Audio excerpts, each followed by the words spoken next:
Hey everybody, what's going on? It's Ed O'Keefe. I got something really cool in store for you today. Commander Mark Devine, founder of KOKORO Camp, SEALFit, Unbeatable Mind, KOKORO Yoga, you name it. This guy's a total badass. You're going to love him. He is, and you'll hear about this. So this is actually, what I like doing too is, we run a lot of events, we run a lot of seminars, we train entrepreneurs specifically in the health, fitness, nutrition markets who sell supplements, powders, foods, as you know. But so I run trainings, and I love bringing guys out there because I always think it's one of the most authentic things. I like being face to face with people. What's hard about doing the podcast and staying motivated about the podcast when I do like virtual interviews is you just don't get the feel. You can't see the sweat on the guy's brow. You can't feel the energy, all those things. But anyhow, not that I'm looking for sweat on brows, but today's workout was a long one, so I'm still feeling a little sweaty after that one. Mark is one of my mentors, even though I haven't communicated with him since actually this training that he came out to do. And he spoke to my elite clients, my Platinum Mastermind group, and it's about an hour and 20 minutes of training. You're gonna hear some Q&A, you're gonna hear some backstory by me, and then really you're gonna hear some deep dive from Mark Devine. A little background. He is a Navy SEAL, commander with the Navy SEALs. His reputation, I think they call him cyborg because he was a guy who was, from a health and fitness perspective, just complete badass. When I read his book, there's two of them, Unbeatable Mind, and I think you're going to have to look it up because it's The Way of the SEAL. And there's actually another one, I think, KOKORO Yoga. I have not read that one yet. It's pretty badass. And then there's actually, if you're looking to get fit, a KOKORO or SEALFit training guide too. I did the Hell Week experience with him, the mini Hell Week experience, 52-hour KOKORO camp. My class was KOKORO 40. And I've talked about this in other podcasts, the backstory behind it. But the reason I did KOKORO camp was because at age 38 and a half, I saw videos on YouTube of CrossFit athletes, professional CrossFit athletes doing this psychotic workouts that resembled Hell Week. And I said, holy crap, it scared the shit out of me. But I watched all six episodes. And so it's one of those things that stuck with me for about a year and a half. It would not leave. And fast forward about a year and a half, right before my 40th birthday, I brought it up to my wife and she said, sure, I'll support you 100%. There's actually a funny story behind that, but we don't have time for that one right now. I was doing CrossFit, say 4 to 5 days a week, and I immediately upped my training to get ready in a very, very rapid time. I think I had 10 weeks from the point of signing up to actual doing KOKORO. And it was one of the best experiences of my life. And the lessons learned in training were huge. So anyhow, enough gibbering and jabbering about myself.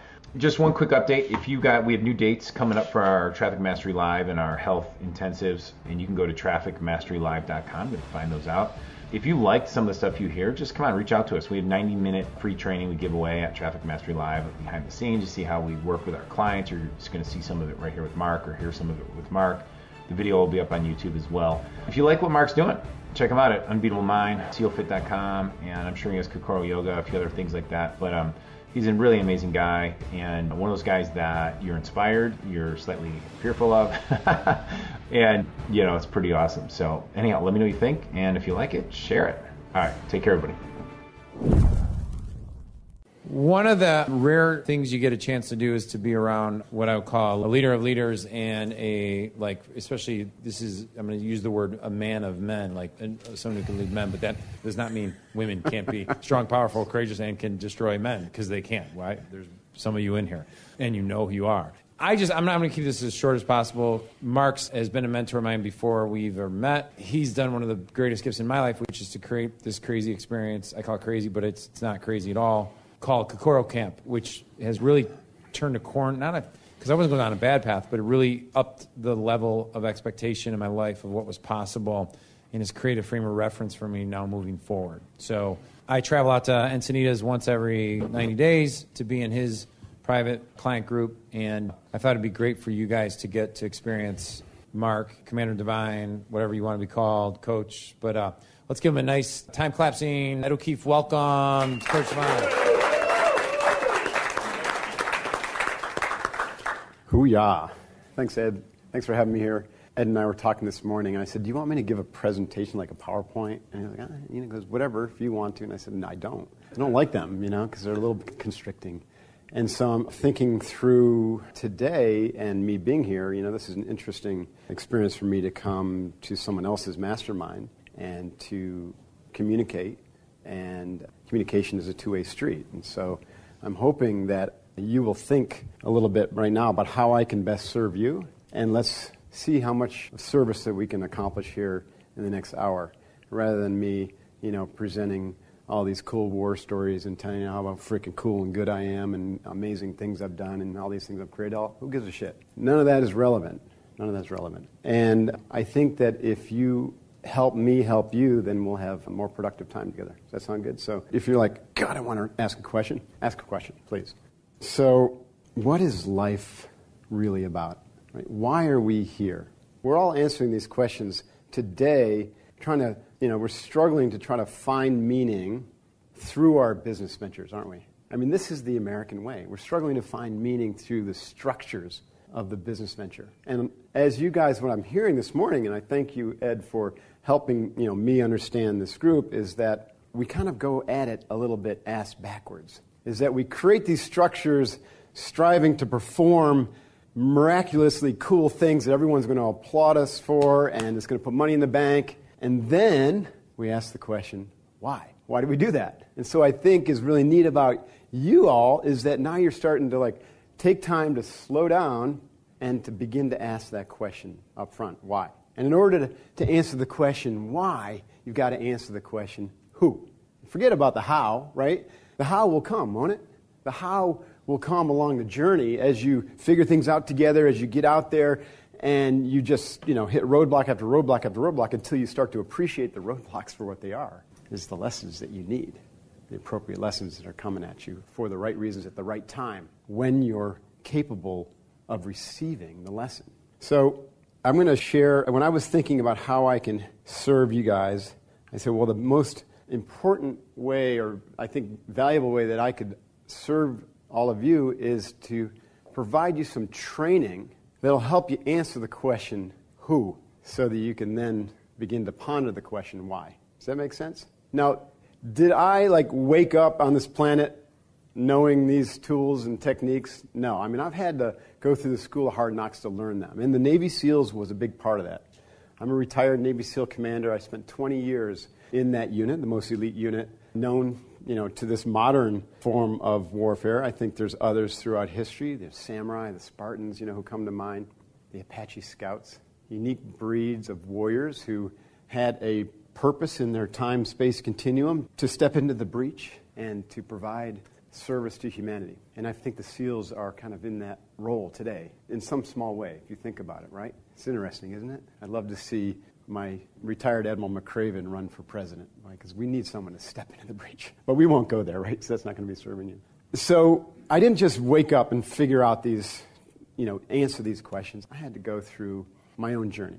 And so I want to talk a little bit about that journey and share some war stories. But I also, instead of just inspiring and, maybe opening up your minds, I want to train, okay? Because that's what I do best. I'm a trainer. Okay? And so when I was talking to Ed about what do we want to train, well, how can I deliver in a short period of time some valuable training that's going to be something that you can take with you and use for the rest of your lives? It's very clear to me that there's just several techniques that have been passed down from the Spartans all the way here and probably before that are so simple, trust me, you're going to use them for the rest of your life. You guys with me on this? Okay. So the first is to learn how to concentrate. Learn how to concentrate. And the second is to expand your awareness. The third is to learn how to meditate. And I don't mean catch-all meditation in the way we use it in the West, where anything where you're closing your eyes and you're not writing something down or watching a video is called meditation. Meditation means something very specific to me. And you might be asking yourself, why the heck is a Navy SEAL worried about these things? And I can tell you that it's extremely relevant, not just to be a Navy SEAL, but for all of us, because these are the tools that we were gifted as a race to be able to develop ourselves internally. And the warriors learned long ago that in order to win on the battlefield, they needed to win in their minds first. Right? So all of you are focused, and myself too, when I get really wrapped up in the details of the structures of that business, and we're talking about email marketing and social media marketing and hiring and structuring auto response campaigns. I have all that in my businesses. I try very hard not to do it myself, of course. I have all that. And when I get wrapped up in the details, it's easy to kind of get drawn into them and realize that that's not what it's about, right? And some of the comments earlier about, when you get on in your life and you look back, you don't wish that you spent more time worrying and working on your email marketing and developing new products and spending more time away from those important things. So these tools have been passed down, and they're important for all of us to begin to use and to elevate to the same level of urgency in our lives as eating and sleeping. Right? We wouldn't consider going through a day, most of us, without fueling our bodies, right? You wouldn't do that. Is anyone here on a fast today? You are? Every day's a fast? Yeah, so intermittent fasting is actually an excellent strategy. You should all do it. I employ that same strategy. It works really well. So, we consider food to be fairly important, right? Without food, strange things start to happen. And without sleep, same thing, strange things start to happen. And the third leg, or the third component of being a complete person, or setting up the conditions to be a complete person, a whole person, and to elevate yourself to your highest stages of consciousness so that you can perform at your peak, building these structures and kicking ass in the world, is training the mind. And then Navy SEALs know how to train the mind. This is the gift of the warrior archetype. The warriors throughout the generation is to learn to teach through example and through their students how to train the mind so that you can win in your mind before you step foot on the battlefield. And I think my first experience with this was through athletics. So most of us have some athletic experience.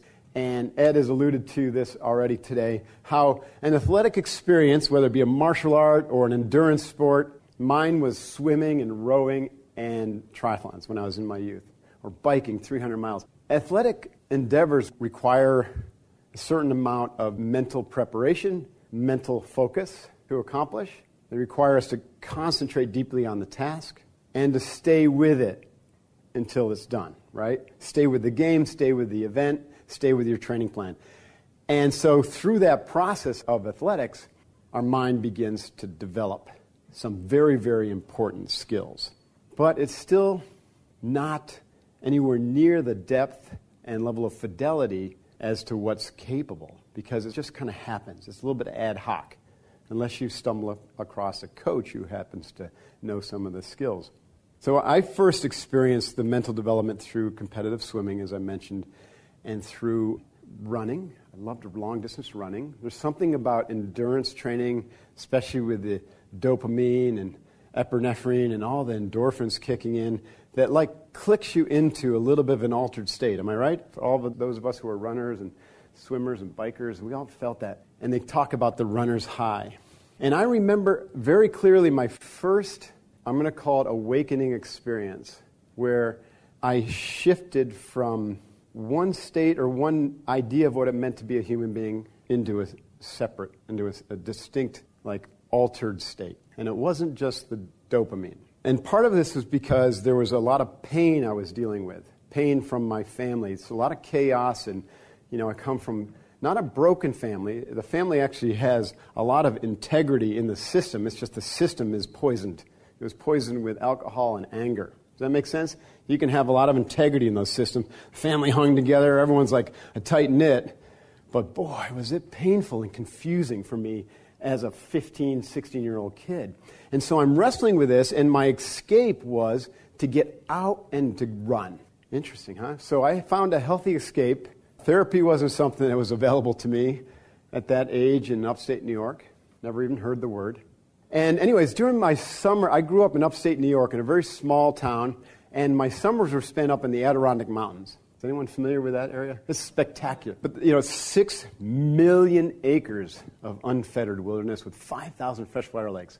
Unbelievable. It was a gift. And I think Teddy Roosevelt's the one who basically pulled that together and said, this is going to be a park for the public good. It's awesome. You guys should all go up there if you haven't been there. And so I just was compelled or pulled to want to go out into the wilderness and just run.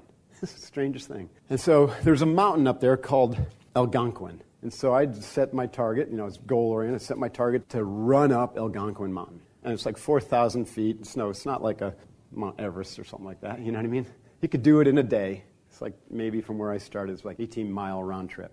And so I just start running, right? The uphills, there's a lot of like steep parts, so it's more like scrambling and sometimes crawling and like trotting up rocks. And I'm passing people who just think I'm totally nuts. And anyways, I get to the top of the mountain, and I'm huffing and puffing, and I get up there, and it's like this beautiful panoramic view of the whole valley and the other high peaks, they call them in the mountain range. And I sit down on the rock, and I just start breathing, and my mind just literally completely empties, and I start to feel like this matrix, like all of a sudden I'm connected to the entire woods and all the animals, and I shifted into this perspective where, because I was probably on a mountaintop and I was in such a state of peace, in such an altered state from the run, all the endorphins and hormones flowing through me, and that utter exhaustion, and release, right, that gets from being done with an event or at the top of the mountain. And all of a sudden, I could just see my family, all the dysfunction, as beautiful and totally part of my journey, right? And I literally just shifted to this new perspective where that couldn't affect me anymore because it was just the way things were. It was necessary, it was beautiful, and it was a choice to whether I stay engaged in their story because there was a bigger story going on. Right? And that story was my story. And so in that moment, I realized for the first time that there's more to life than just engaging in the day-to-day stuff, the ego stuff, the I am stuff, the I have to do stuff. And now, I'm 53 years old, so whatever that is, 35 or 40 years later, 36 years later, I realized that through that experience, I had connected to what I'll call my essential nature, my essential self. I had completely shut down the ego.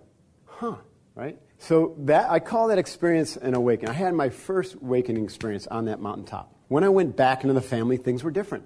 And all of a sudden, I started making decisions for what was going to be right for Mark instead of what was going to be right for the family. And this sent me off in a totally different trajectory, one that never stopped. And several years later, I found myself in Manhattan after graduating from Colgate University. And I was, through Colgate, I was still following the career pattern that was kind of auto-suggested to me by my family. And that was to come back and take over the family business, Divine Brothers. Over a 100-year-old business. My siblings continued to run that business today.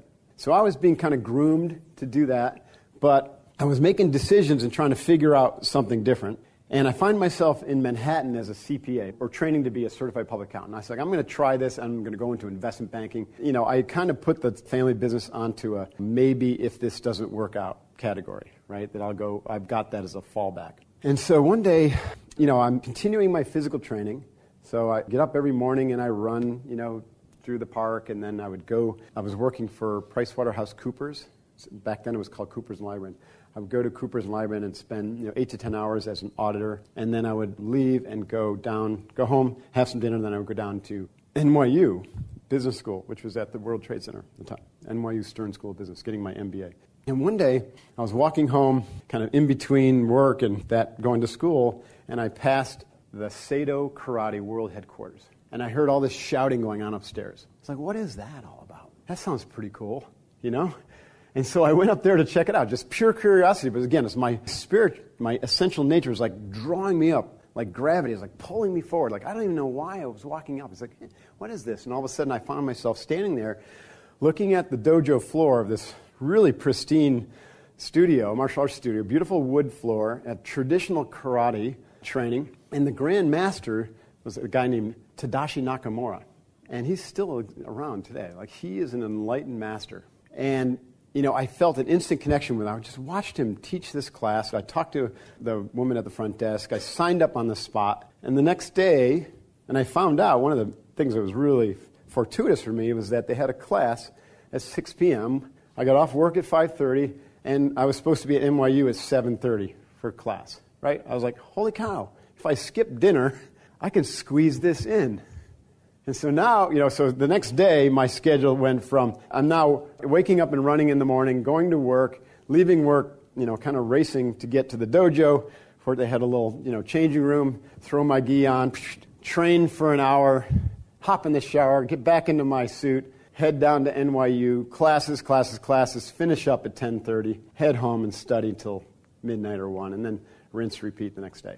At any rate, why this is important and how it relates to what I addressed at the beginning of this discussion is that Nakamura taught me my second most valuable lesson in life, was that it's not enough to wake up. And by the way, when I said I wake up, we all have those experiences, and whether we can appreciate it and stay grounded in that awakening, that's the important point. Because the ego is going to pull us right back into our story if we're not careful. So what we end up doing is having more and more challenging awakenings until you get it. For some people, that's falling to the bottom of the pile and getting run over by a truck, metaphorically, and that wakes them up.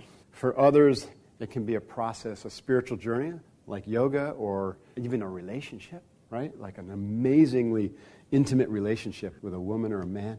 How cool is that? So anything that pulls you out of your ego story is waking up, and you have these experiences of greater and greater wake-up calls. Does that make sense? Until you're firmly situated in a different orientation to life, where you really have a sense that you're a spiritual being having a human existence, as opposed to, I am Mark Devine, I am an MBA, Navy SEAL commander, CPA, own 3 businesses, worth whatever. You know what I mean? All those identity structures are irrelevant to who I am. That's what I mean by waking up.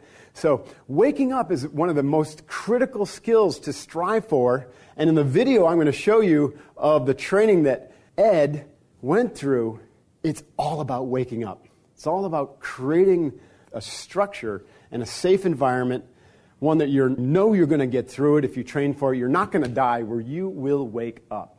And life after KOKORO will be different. And Coach McLeod has been teaching SEALFit with me, or coaching the SEALFit KOKORO camp now for almost 5-6 years, right, Brad? There's not a single person who goes through that training who hasn't basically expressed what I just said in some form, right?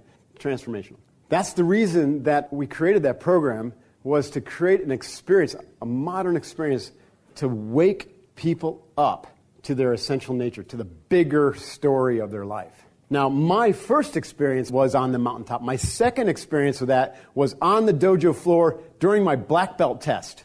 Now, I had several really cool experiences that were just mind-blowing.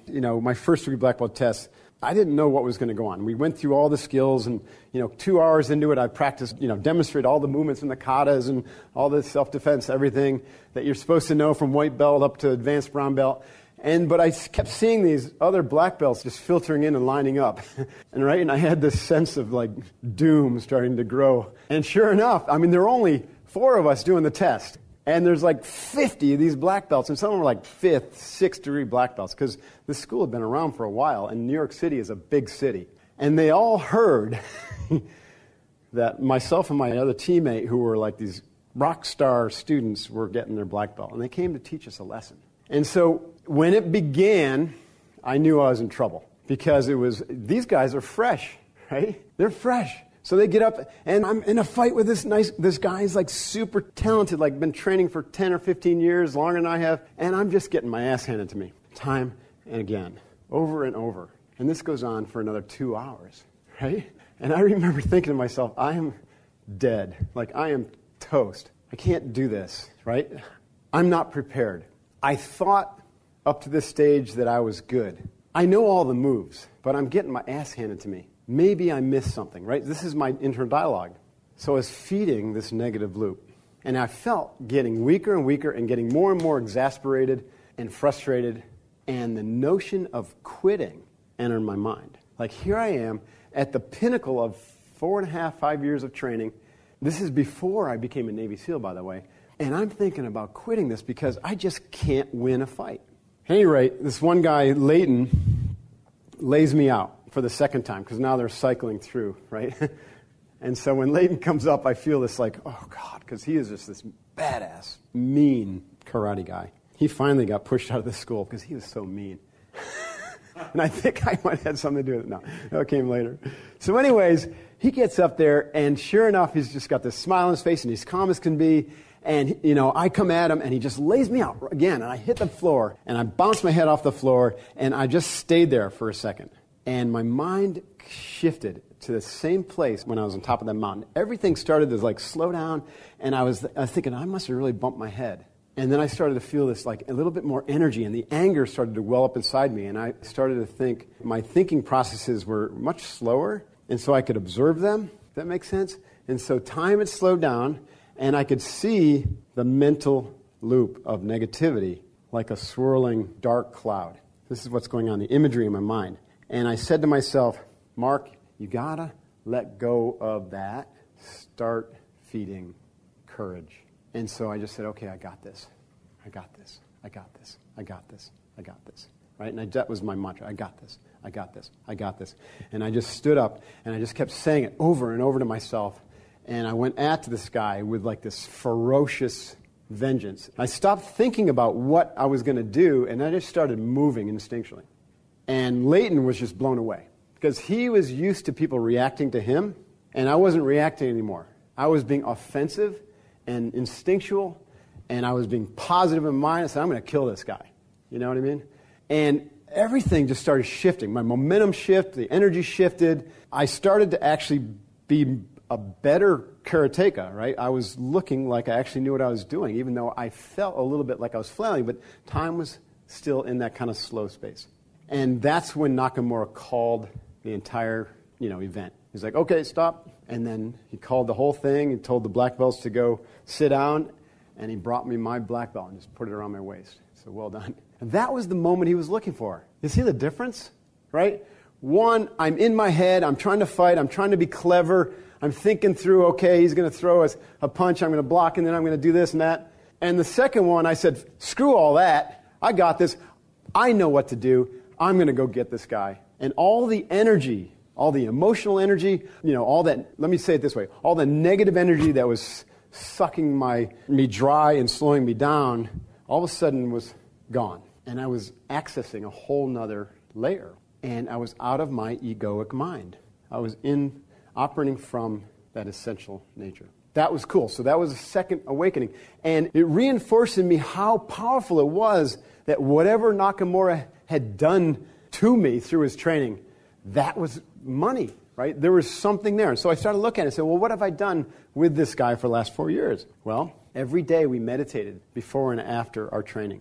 And then on Thursday nights, for those of us who were willing, we had an hour-long meditation session, followed by a little Dharma talk, where we would just give us something inspirational to think about.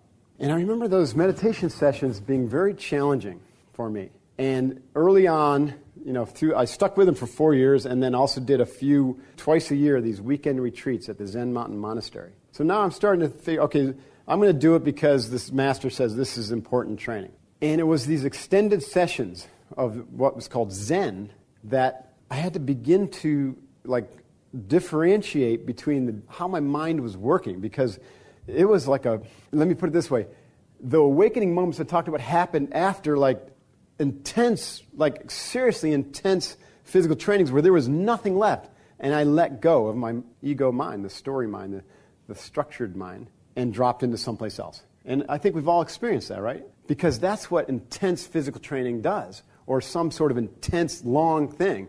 And the SEALs use Hell Week. That was my third awakening experience, was the Navy SEAL Hell Week, where we're trained for 6 days, nonstop, around the clock. Remember that, Brad? You went through it twice, right? It's all blurred, yeah. But during that training, we experienced something radical, right? You don't get through that training if you stay in your thinking mind. It's impossible. The quitters line up their helmets. The quitters are the ones who think. I can't, how long do I have? It's Monday, we've got to train till Friday. Why am I going so slow? I can't carry this boat anymore. It's crushing my head. And, sure, it's crushing your head. Of course, everyone else is experiencing this as well. At the end of the week, those people who are standing there have transcended the thinking part of themselves and gotten into a different aspect. The same essential nature that I was describing that I experienced on the mountaintop and on the dojo floor.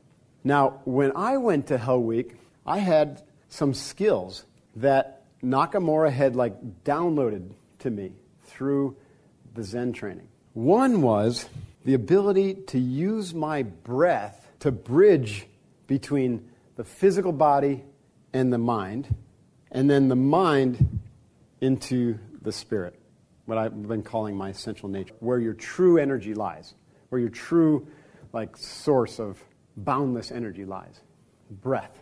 The second thing he taught me through the Zen training was how to concentrate so deeply on one thing that you can tune everything else out and accomplish the task, right?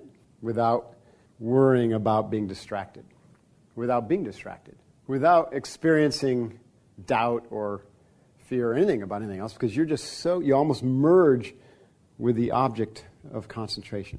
And then the third, and I alluded to these earlier, the third thing he taught me was how to expand my awareness so that I could take in more information and respond in advance, right? To anticipate what was going to happen, to avoid danger, to sense opportunities, to be able to connect with my team in a way that was deeper than as a typical leader would. Now, these were critical skills.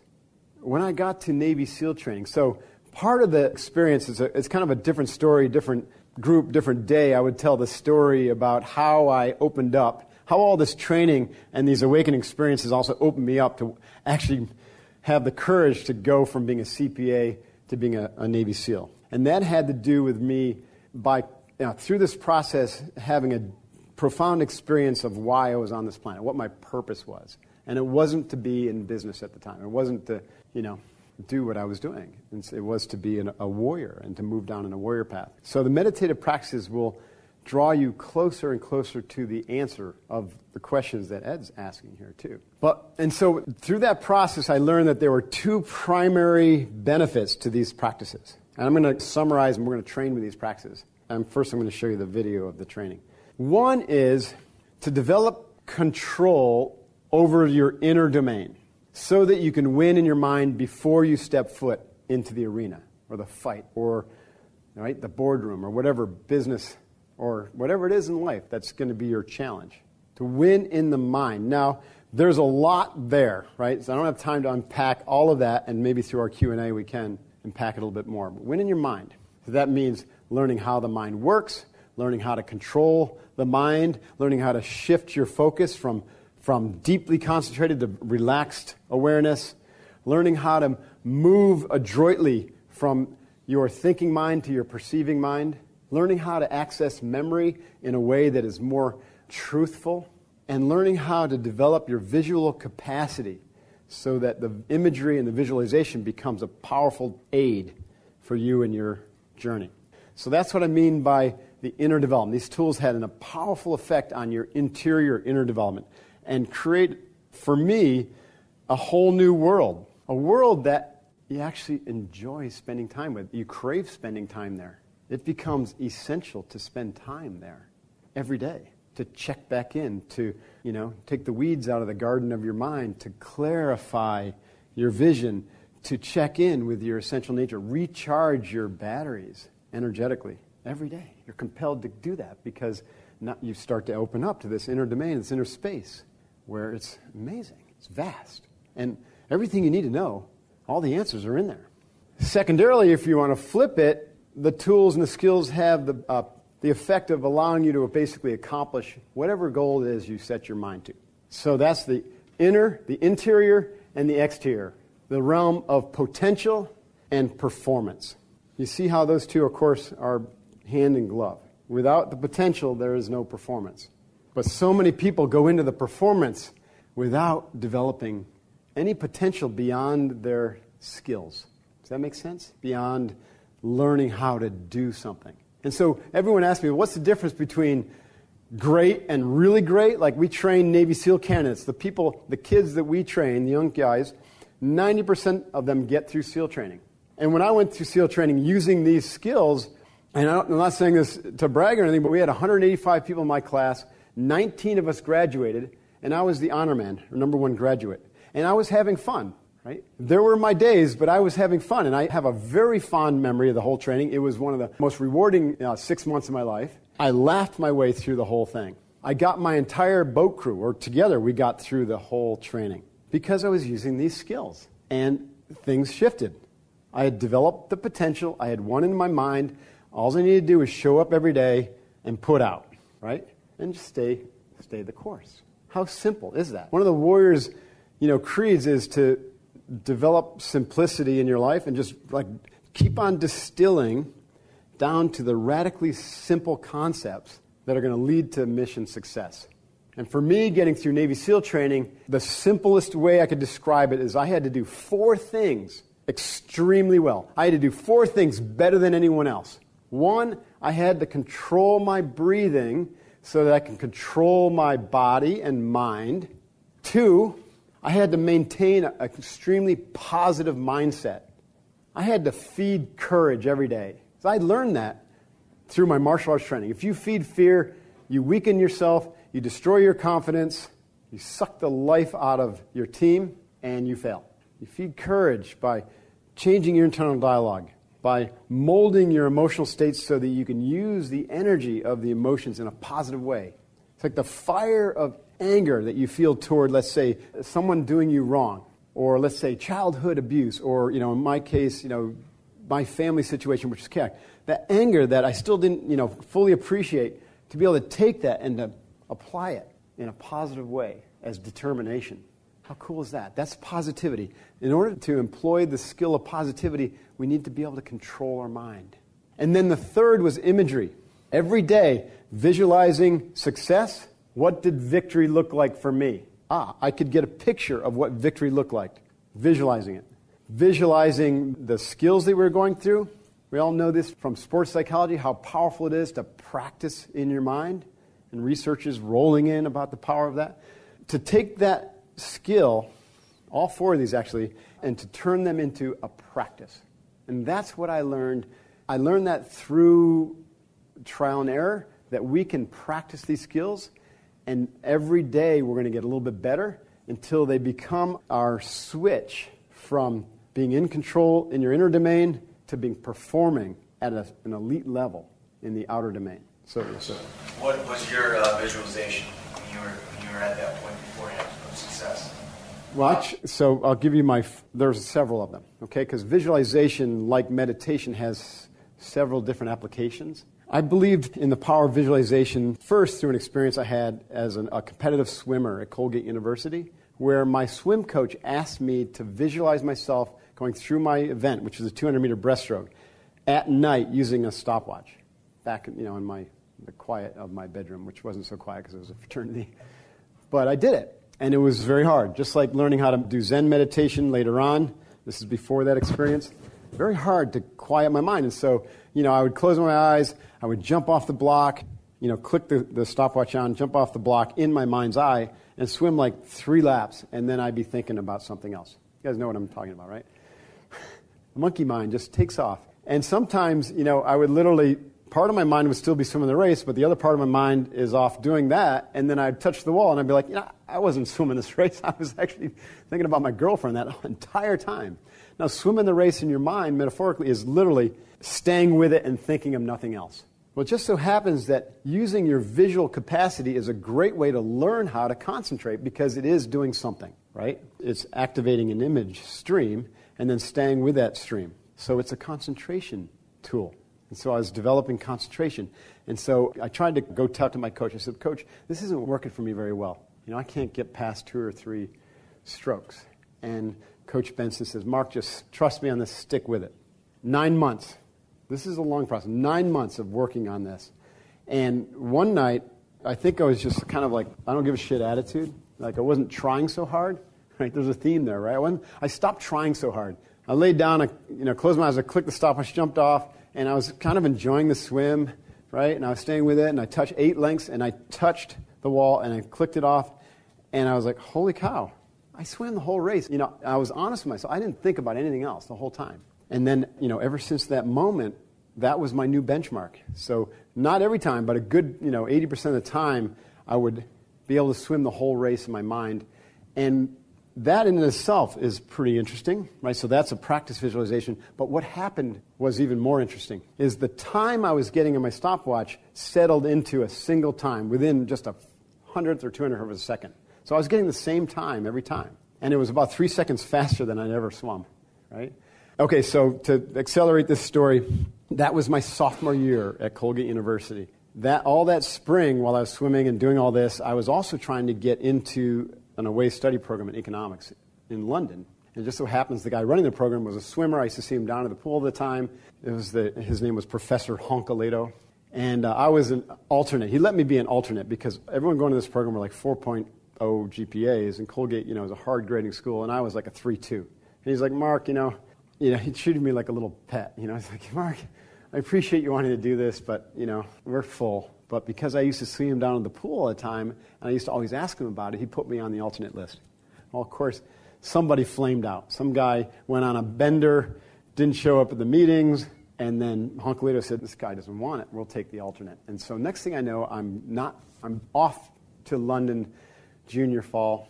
I'm not swimming, right? Pretty much not doing anything physically, except for a little bit of jogging. I get back in the spring, and I'm on campus, and just reorienting myself, and I run into Coach Benson, and Coach says, hey, Mark, how is London? Some pleasantries. And then he says, we have our championship meet coming up. We're hosting it. You want to jump in the water? Still consider you part of the team? I was like, oh, God, I haven't been in the water in over a year. He goes, it doesn't matter. It'll be fun. So I said, okay. I was kind of codependent then. I was like, okay, I'll do it for the coach. And so the reason I'm telling this story is it's profound. Like, it had a profound effect on me. I go to this swimming event, and I'm on the blocks, and the gun goes off. I jump in the water, and I'm swimming, and I'm like, this race has been swum before. Right? I felt different about this race. Again, partly because I was really relaxed about it, because I wasn't caught up in the drama of the championship and the team. And when I touched the mat at the end, I got the time, right? 3 seconds faster than I'd ever swum before. It was like I had won it in my mind the year prior. So fast forward to I learning all these practices, Zen. In order for me to concentrate, I began to visualize. I first visualized something I called a fishbowl. And these are things that I teach now in Unbeatable Mind. A fishbowl, my mind would be a cloudy fishbowl, and then I would use my breath as a filter. And every breath would clear the mind. And another one was a simple windshield wiper. That's a nice technique. Visualize the windshield wiper. There goes your thought. Oh, there it is again. Right? And I started to learn how powerful visualization is as a tool, not just to practice a skill, but to begin to concentrate and control your mind. And so, but I also knew that it could have an effect somehow, subtly, in the outside world. Right? There was a link between what was going on here and the performance. Right? And that's now what they're doing is they're proving that. Right? There's a really famous study, I think at Stanford, where they had 3 groups of people shooting hoops. Has anyone heard about this? A few of you have, yeah. It's cool, right? And so one group shot hoops, another group did nothing, and the third group just visualized it. And they tested before and after, and the group that had the best improvement was the one that had visualized the hoops. And so anyways, back to your question, when I decided to be a Navy SEAL, what the recruiters were saying, good luck, don't get your hopes up. Because I was trying to go through what we call officer candidate school and then to SEAL training. I wasn't just jumping in as an enlisted guy. I was going to become an officer. And they only took 2 people from the civilian world into that program, into the SEALs. And the competition was pretty tight. Statistically speaking, I didn't have a good chance. But I said, thank you very much. We're going to go for it. I feel really good about this. And so I upped my physical training, of course, because I knew what I had to do there. They stated the standards. And I kept doing my martial arts. But every day I sat down on a wooden bench that I had from a little Zazen bench. And I would do this practice called, I call now box breathing, which would kind of settle me down a little bit. And then I visualized myself going through SEAL training, and I visualized myself on the day of graduation getting my trident, the gold insignia, pinned onto my chest. And I did this every single day. And around the same time period, I think there's if you're diligent in your practice, 9 months must be a magical time period, right? You think about any type of physical training, you can see good results in 30 days, 60 days, but right around the 9-month point, you become that person. You know what I'm saying? You've firmly developed the habits, and whatever it is you're working now, you can see yourself in the mirror, you're like, I am this new person. Visualization has a similar effect. Every day I practice, 20 minutes, and around 9 months, the experience I can only describe as a sense of certainty kind of washing over me. So I woke up one morning, I'm like, yeah, I'm going to be a Navy SEAL. And then I'm thinking, checking with myself, is that my ego talking? Right? Because I had been fighting, against the ego for the Zen philosophy was to kill the ego. I've since learned that that's a false philosophy. You don't kill your ego, you clarify it, right? You help the lens of the ego see your essential nature more clearly. That's what these practices do. You don't kill the ego. So I was fighting that, and I was trying to kill my ego, and all of a sudden, so I'm asking, is that like my false self? Is that Mark talking, yeah, I'm going to be it? And I'm like, no. Like, it was felt at a really deep level. I'm going to be a Navy SEAL. That was the visualization practice. I had one in my mind. But of course, the mind wasn't my thinking mind. It was like this, right? All around me. How cool is that? So the whole concept of mind starts to shift through this type of training. So that's the third skill is critical. It's a critical piece because you can use it to enhance positivity, and you can use it to drive toward the fourth skill, which is to learn how to set the goals appropriate for you and your situation. So what I mean by that is to be able to ascertain what's the right thing to do now for the right reason to move you toward mission success in whatever mission that you're on. And as you all are aware, that's not easy to do, right? Especially when we have so many, options and opportunities and people pulling at us and other people's agendas. But to be able to ask that question, what do I need to do right now, this moment, to be able to step forward with confidence and move the dial toward mission success? And in order to answer that question, you got to know who you are and why you exist. 4 simple skills, a lifetime of practice. Does that make sense? But you don't have to wait for your life to be over to practice them. Every day we turn them into a skill, or every day we turn them into a practice. We can weave them into our physical training. We can weave them into our martial arts training. We can weave them into our morning routine and our evening routine. And it shifts your life very quickly. And so what I'm suggesting here is you elevate, like I said earlier, the importance of this type of inner training, winning in the mind, to the same level as eating and sleeping. It becomes that critical, because it is. And this training will, like I said, not only evolve you to higher stages of consciousness and awareness and understanding of how you can impact the world in bold ways, how you can serve, but also allow you to perform, right? To really perform, and perform for the right reasons, because there's that, intimate connection between the potential and the performance. So I want to teach you a couple breathing exercises, and we're going to combine them with positivity and visualization, the first 3.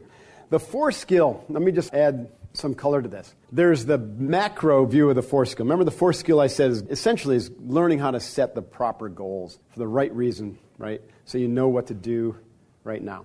Well, when the going gets tough in a performance, these become right here, right now goals. We call them micro tasks, right? So in my fight to get my black belt, the task was just repeat, I've got this. That's all I needed to do. And so if I could just keep my mind focused on I got this. That was my thinking mind, mind you. I got this. But that shut down the analyzer, the judger, the guy who was getting in the way, the Mark that said I suck, the Mark that said I should be better, the Mark, you know what I mean? That part of me that was identified, my ego identification with having to be good but getting my ass kicked, was now just saying, I got this. All the other stuff went away because I focused on that one thing. And then it allowed, essentially, the rest of my mind to get into the fight because I was blocking it. I was in my own way. So these skills basically help you get out of your own way, right? So we got breath control is the first skill. We call these the big 4 skills. Breath control. The 2 trainings I'm going to leave you with are warrior breathing, which will snap you into a state of total presence, and box breathing, which is a daily practice. It's a very simple practice. It'll be clear why we call it box breathing. And the second skill is, catchphrase I use for it is positivity. Probably a better word for it, but this is to take control of the quantity, the quality, and the directionality of your thoughts and emotions. What I mean by directionality is where are you directing your attention right now? Does that make sense? As opposed to having, we have 50,000 thoughts a day. 80% of them are said to be the same thoughts we had yesterday. That's a recipe for being like a gerbil on a little, spinning wheel. And so we take control of the quantity of thoughts. We tamp down the thoughts that are unnecessary. And then we can edge out or overwrite the thoughts that we don't need. And now we've got like a fertile ground to be able to manifest new thoughts that are powerful, that are going to support us, work with the thoughts that are still coming in or that are coming up or that are part of our nature and redirect them to be more positive and focus in a way that's going to support our needs. Does that make sense? And so that's the art of positivity. And then the visualization is learning how to activate the language of your subconscious, which is imagery. Right? We all have the capacity. Some are better than others, but the language imagery is the language of the subconscious, not the rational mind. Rational mind does not think in images. The nonlinear, non-rational, subconscious, perceiving mind thinks in imagery. So we reverse engineer this, and we begin to work with imagery to develop that capacity so that we can use the imagery, right, to both train and to become. Right? So when I was visualizing being a SEAL, I was training skills that very loosely knew were going to be part of it, but I was becoming, in my mind's eye or my whole being, I was becoming a Navy SEAL before ever stepping foot into Officer Candidate School. And then the fourth is, what am I supposed to do with all this? Right? I'm in control, and I'm focused, and I'm positive, but what am I focused on? What's the task? It's pretty simple, isn't it? We need to practice it, though. So the first skill, the first breathing exercise, I call warrior breathing. Okay, so you're going to want to sit up straight in your chair. You might want to take a sip of water if you have water in front of you. Ed and Anna, you need to do this, okay? You need to do this as well. I recommend sitting. I'm going to do it standing because, you can get a little dizzy. And so the breath is a sharp inhale with a relaxation exhale. And I want to encourage you, and we give entire seminars on breathing. It's such an important skill to think of the breath as starting in the center of your lungs and expanding out in all directions, 360 degrees, right? As opposed to this. So try that. It's called vertical breathing, and you feel like a kind of a narrow pipe. And then try it with your arms. Even try this. Center out. Feel the difference? Yeah, so that's a full lung capacity. You even get a little energy hit with that right there. Breathing deeply using these techniques will bring more oxygen in, more life force. It'll control the sympathetic by triggering the parasympathetic nervous system. And by breathing through our nose, we're able to slow down the breath and draw it deep into the center of the lungs. We're exhaling all that stale spent air, so we have long-term health benefits. And we're releasing trace amounts of nitrous oxide into the bloodstream, which help deliver the oxygen to the cells. It doesn't happen when you breathe through your mouth. Breathing is a recipe for ill health and poor performance. So one of your awareness practices going forward is to always bring the breath back into the nose, bring the breath back, even when you train. Like you're huffing and puffing. Okay, I'm in control. That's that warrior breath. Okay, so the way this is going to work, now the breath is important, but it's not the only thing we're doing here. So we're going to do 9 of those in a row, and I'm going to say last one, and when we inhale on the last one, we're going to hold. So it goes like this. And then what I want you to do is feel like you're sinking into your belly without letting any air out, like grounding a little bit. And you're going to hold your breath for as long as you can without experiencing lots of anxiety. This isn't Navy SEAL training. I don't want you passing out. But the point is not to see how long you can hold your breath, but to experience what's going on in your mind. Okay? And so the first time, we're going to do this 3 sets.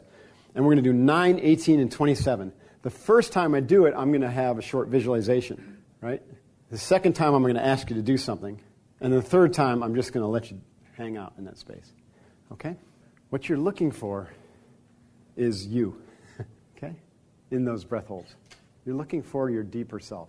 And you're wanting to see the thinker and see the space between you and the thoughts. Does that make sense? That's where we're getting to.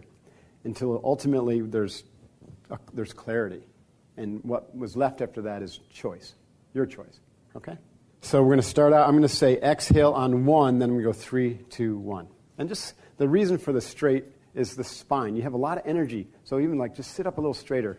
If you sit with a round, back rounded in an unnatural curve, then it cuts off the energy flow. And all energy flows up and down our spine and then radiates out to the rest of our structure. Okay?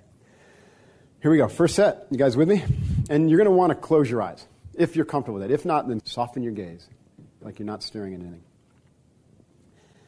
3, 2, 1. Exhale. Begin. Inhale.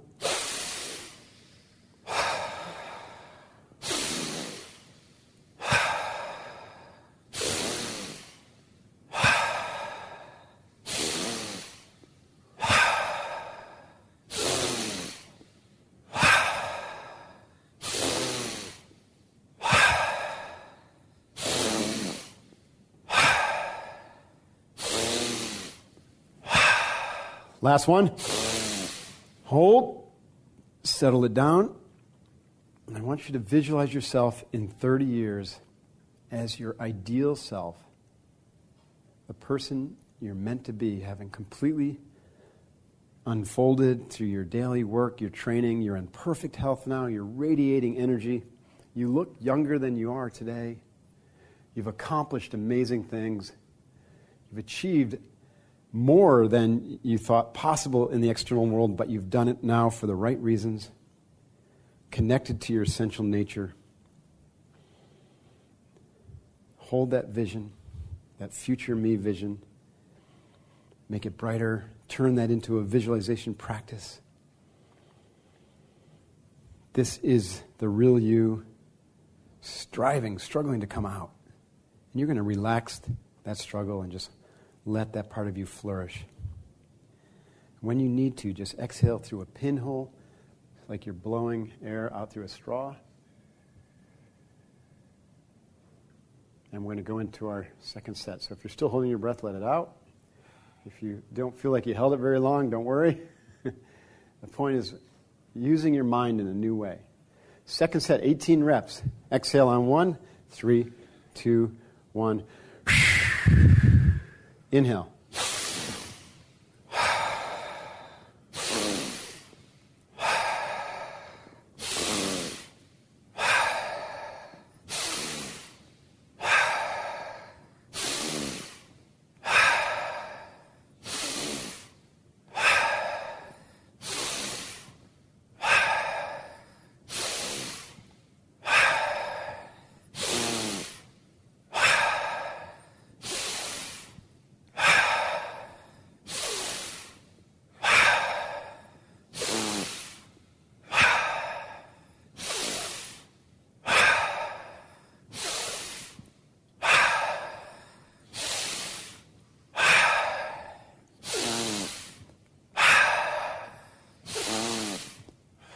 Last one, 9, hold. And settle into it. And now I would like you to access the recesses of your mind and visualize yourself as a Navy SEAL sniper. And at the forefront of your mind, you might see an enemy arise.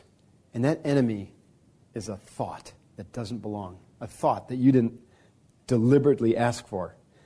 And I want you to take a shot at that thought and just nail it. And hold that image. Notice the separation between you, the witnessing, observing sniper, and the enemy.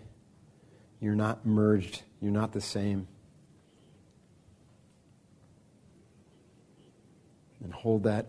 Hold it until you feel a little bit of tension around the breath, and just exhale through a pinhole.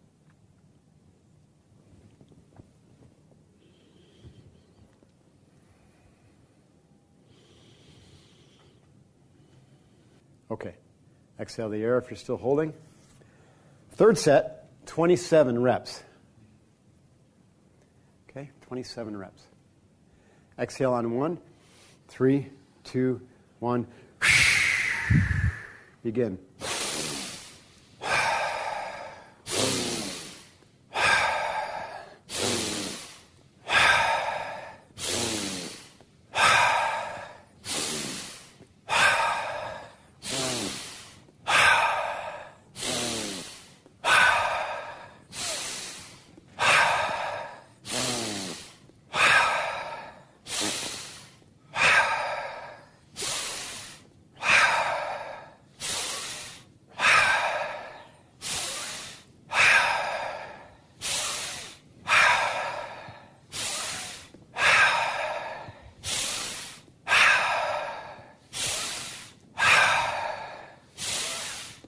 9 more.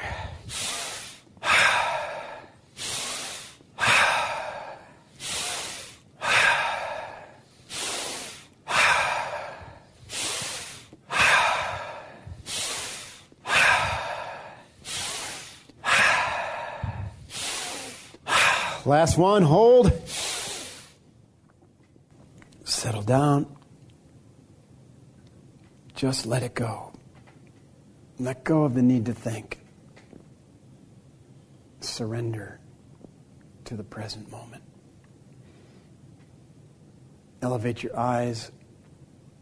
Look for sacred geometry or imagery or lights.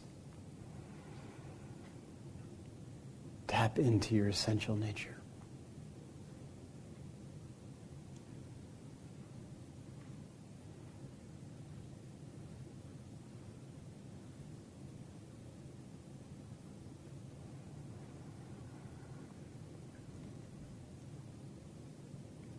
And when you're ready, exhale slowly, gently.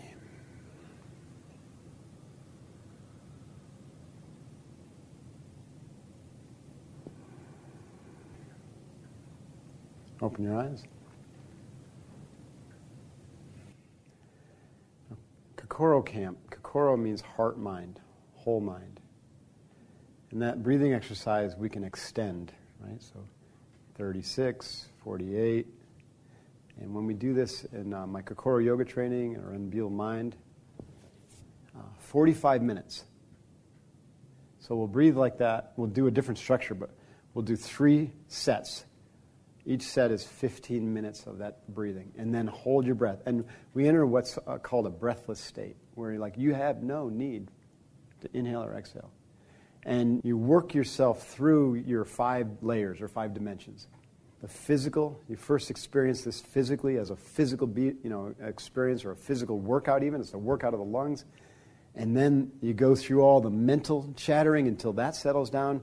And then you deal with emotions that start coming up. And then you get deeply intuitive insights, and you start to feel the energy of your life, your primal force. And then you connect with that aspect of yourself, that perennial inside essential nature that I was alluding to earlier. The essential nature that knows what's next. The essential nature that knows more work of the same work isn't better work. The essential nature that knows that we're all connected as human beings. That underneath all this, we are one, regardless of our unique strengths and color of our skin. And we begin to orient with that nature. There's other ways. The breath is one of the most powerful ways to get there. The other is extreme physical challenge. The other is daily practice of these skills. Daily practice, elevating them to the same level of importance as eating and sleeping. I'm done sleeping. I'm not going to eat until 12 or 1 o'clock. The most important thing for me, and I heard Ed say it, is to practice. That includes my physical training. But equally or more important is this, inner domain training. Breath control, positivity, visualization, connection with your ethos, and learning or understanding what you need to do today and right now to move the dial forward. And when you orient yourself there, all this other stuff that's cluttering up our lives, our minds, our relationships falls away. A recommended amount of time to practice these skills? The 5 stages in the morning? Here's my answer. If I didn't have any time to lift up a kettlebell or, if I only had 5 minutes, I would do box breathing, which is what we're going to do now, right? That was to give you an experiences of touching the void. That was the last one. Experience of acknowledging that you're not your thoughts, to set up yourself as the witness, and the experience of visualization every day. So back to your time question, minimum 5 minutes. So here's what I'm saying. When I say elevate this training to the same level of importance as eating and sleeping, well, you eat throughout the day. Most people do, right? At least I do. I graze. I'm not a big, sit-down breakfast or lunch kind of guy. And I sleep for 8 hours at night. So I guess I got that covered, or 7. But life becomes your practice ground. Like wherever you are, there's your practice. You really have no excuse not to do these practices because you carry your breath with you wherever you go, last time I checked, right? I experienced an amazing, ridiculous amount of energy Yes. through this process. So Yeah. it's obviously gets addicting, and I get 9 months and all that. So Practice have you every seen day. a target range with your clients of like, is it half an hour? Like, I know you say Okay, get so 5 minutes, but thanks for the clarification. We offer this, the best structure that I can offer this is to do it in a morning routine and an evening routine because the rest of the day, tends to be filled up for us until we master these skills, especially the intentional aspects. The why am I doing this, or what do I need to do now, and right then what happens is all this time frees up because the principle of simplicity and essentialism is being activated. And so all of a sudden, like for me, I can take all the time to train there and there that I want because I know and I've got 3 businesses to run. I got, as much structure as any one of you, but I know what's important. And so I will get my training in. So I try to train for a minimum of 2 hours every day, which includes my physical training. But then I spot drill during the day. So I will always box breathe, again, sometime in the middle of the day. We have little practices like this Warrior 9 breath. That's a practice. Boom. I mean, you get up from your desk after a project, you need to rejuvenate, go drink some water, go to a quiet space, and do it, right? Boom. There's your visualization and your energy restore. And so that, through the Unbeatable Mind training that Ed alluded to, we teach you how to do these spot practices, but we recommend a minimum of, 15 to 20 minutes in the morning, if you can afford that. And if you don't have any time because you're traveling, you can always find 5 minutes to box breathe. Let's do box breathing, then the video. That way, it'll be a nice package. Box breathing is a breath control practice. Now, the warrior breath was also breath control because we were forcing it in. It was unnatural, so we were controlling the energy. We were taking control of the life force and drawing it in forcefully, and then once it was inside of us, we held it in there by holding our breath, and then we worked with that energy in a visual capacity. That's powerful. That's like alchemy right there. So the box breathing is our daily practice. Okay, meditation is impossible until you've learned to concentrate. That's why in the Zen tradition, you breathe and count, breathe and count, breathe and count, until you can concentrate long enough to move on to the second stage of meditation, and then third and fourth and fifth. Meditation isn't just listening to a guided talk. Or meditation is a very specific process, and that'll have to be a follow-on training. But the best way that I've found to meditate is to combine it with the box breathing. So now we get a 2-for-1, getting all the benefits of the breath retraining, slowing down our breath, all that kind of stuff. And if I keep going down this road, I'm going to end up teaching, and we're going to run out of time again. But you're also concentrating on a pattern. That pattern is of a box. Now, what we're going to do is 4 count. Inhale to 4 count through the nose. Hold our breath for 4 count. Exhale to 4 count. Hold our breath for 4 count. 1, 2, 3, 4. And we'll do this for 5 minutes.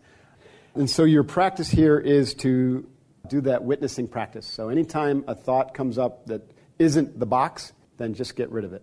Okay? You just zap it. Or you shoot it, activate your sniper and shoot it. Okay? Stand up straight. You're going to close your eyes. This is deeply calming, by the way. So everybody exhale through your nose. Inhale. 1, 2, 3, 4. Hold your breath. 1, 2, 3, 4. Exhale. 1, 2, 3, 4. Hold your breath. 2, 3, 4. Inhale. 1, 2, 3, 4. All the way in. Hold your breath. 2, 3, 4. Exhale. 2, 3, 4. Hold your breath. 2, 3, 4. Inhale. Slow, but get a full lung. 3, 4. Hold your breath. 2, 3, 4. Exhale. 1. Through the nose. 2, 3, 4. Get all that air out and hold your breath. Inhale. Hold your breath. Clear your mind. Exhale. Hold your breath. Inhale. Hold your breath. Exhale. Hold your breath. Inhale. Hold. Exhale. Clear your mind. Hold. Inhale. Hold. Exhale.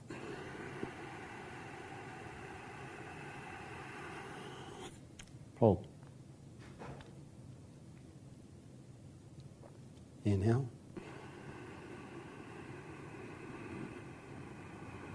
Hold. Exhale. Clear your mind. Hold. Inhale.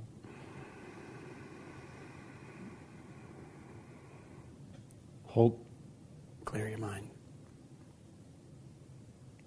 Exhale.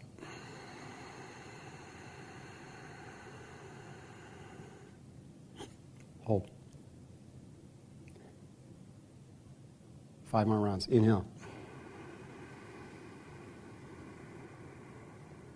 Hold. Exhale.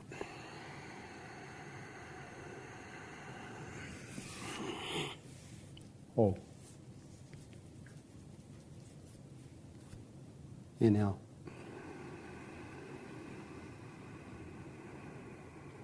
Hold. Exhale.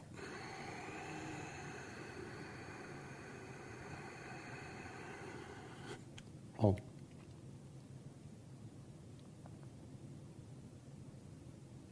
Inhale.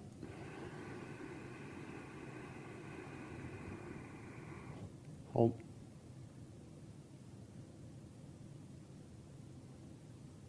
Exhale.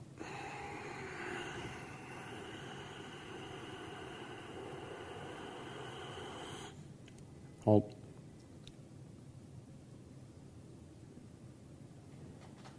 Inhale.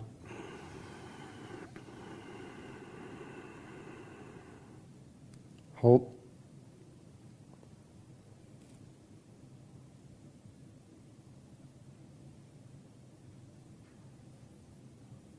Exhale.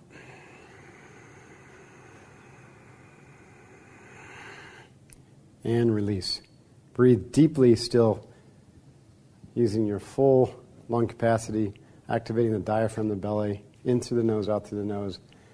Keep it going at a 4 count in, 4 count out, 4 count in, 4 count out.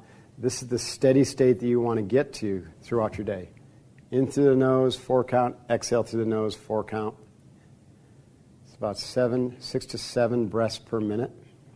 The average person breathes 16, 18 times a minute, and we want to slow it down. Get in control. Okay. Really nice. How's that feel? Awesome, huh? That's the part of the daily practice.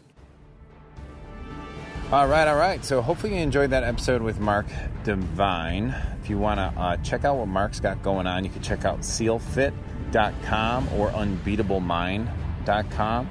He has, as you can tell, great energy, great tools, and great trainings. Also, this event that he was at is an example of behind the scenes of one of our Platinum Mastermind coaching clubs. So if you've ever liked to be a part of any of my coaching programs, go ahead and either reach out to us at support@edokeefeshow.com or come to one of our events. You can check out trafficmasterylive.com. We have events happening just about every 8 to 12 weeks. And depending on what type of business you're in, most of my clients fall in the health, fitness, nutrition, online, e-commerce businesses, primarily either selling supplements, superfoods, or anything really cool like that, or you're an expert trying to grow your business. Those are the types of businesses that we really excel at. If you want private coaching, you can reach out privately, and we can see if that's a good fit for you as well. Or check us out at edokeefeshow.com. If you liked Mark's interview, then you will definitely love the interviews I did with Jesse Itzler, David Goggins, and probably a handful of other guys. Tim Larkin was another fantastic interview that's very similar up the lane of Mark Divine. So that's it. Hope you're awesome and have an amazing day. Thanks again for listening to this episode, and we will talk to you soon.